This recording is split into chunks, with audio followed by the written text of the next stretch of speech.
best and only democracy in the Middle East. They happen to be the ruling party in Gaza. So they're not just a terror group, they are a political group as well, a political party. Okay. Well, they are. So the question again comes to this, and so far you've ducked it, so I want to ask you one more time. We can both agree that the scenes in Gaza right now are horrific, because I do feel that. But I don't know how else Israel can eradicate Hamas than the way that they're currently trying to do it. Do you have an alternative for them?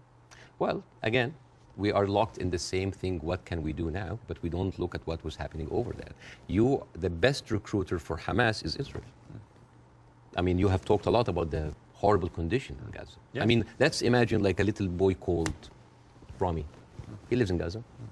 You know, he have a horrible life, but like, you know, it's not that bad. I know he has a cousin in the West Bank. He's living a good life. He wake up in the morning and he found out that he was kidnapped by 3 settlers. He was burned alive by kerosene and he was forced to drink the kerosene. His name is Muhammad Abu Khudaira. That settlers did that to him in 2016. So, all right, you know what? I'm just going to leave. I'm going to find a way to go to Europe. His aunt is a published author and she won a prize in the Frankfurt Book Fair. His name is Adnaya Shalabi. And now she was cancelled because of what's happened, just because of her Palestinian. His other aunt in America, his name is Amawi. She is a speech therapist, and this is close to my heart because of my son. And she was fired because she did not want to sign for government contract that said that you cannot join BDS, which I don't understand. Why do people choosing to protest peacefully by not buying goods from a certain country? Why would the United States make that its own issue? So. And this guy, this Rami is being approached by like, oh, join Hamas, join us, let's go kill Israel. No, I don't want to kill.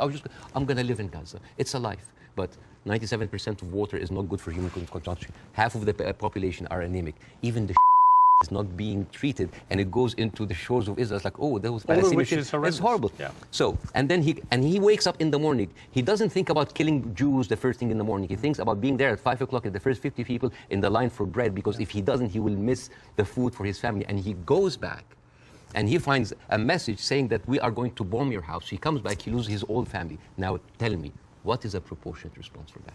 I don't know. You cannot create terrorism and then you... I don't know. They have created this. I don't know is the answer. But Bassam, let me ask you this. Hamas will have known when they perpetrated what they did on October the 7th, what the scale of response was likely to be.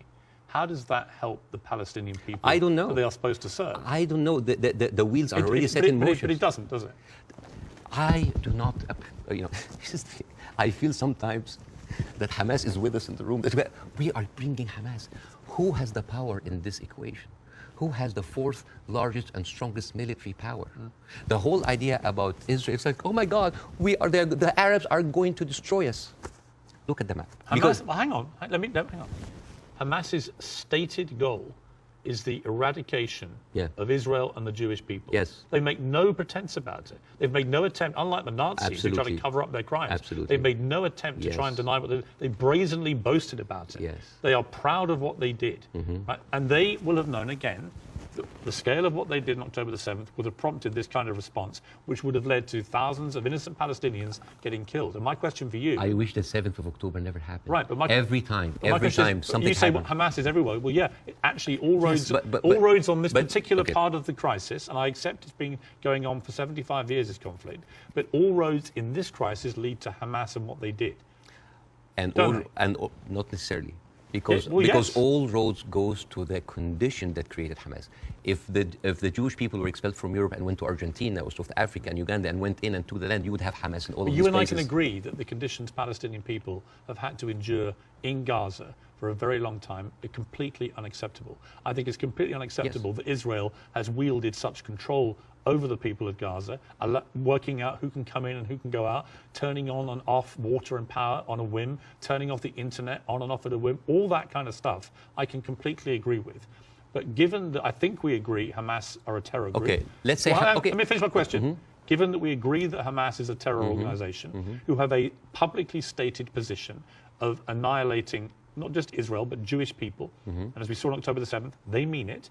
If you are Israel, what do you do to get rid of those people who have shown the world that's exactly what they will actually do if they get the chance? You know what I would do? I would give the Palestinians what they deserve. Terrorism is a virus. Yes? It's a virus. I agree.